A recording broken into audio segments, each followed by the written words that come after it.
আপনি কি জানেন কুড়াল হারানো সেই সৎ কাঠুরে অনেকদিন পর তার স্ত্রীকে নিয়ে বনে বেড়াতে গেছে।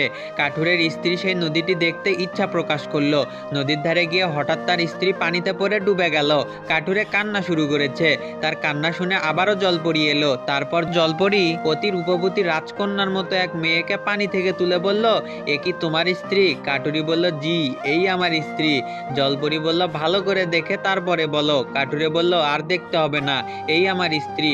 জলপরি বলল, আগের বার তোমার সততা দেখে আমি মুগ্ধ হয়েছিলাম, এখন তুমি এটা কি করলে? রূপবতী মেয়ে দেখে নিজের স্ত্রীকে ভুলে গেলে?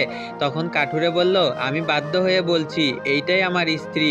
যদি না বলতাম আপনি এর চেয়ে একটু কম সুন্দর আরেকটা মেয়ে তুলতেন।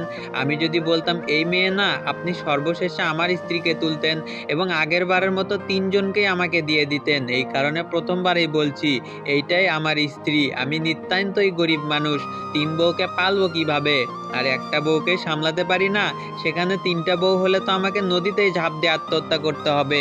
এবার কাঠুরের সততা দেখে জলপরি মুগ্ধ হলো এবং পানি থেকে তুলে তিনটাকে তো দিলই, সাথে নিজেকেও তাকে বিবাহের প্রস্তাব দিল। সৎ কাঠুরিয়া চার স্ত্রীকে নিয়ে ঘরে ফিরল।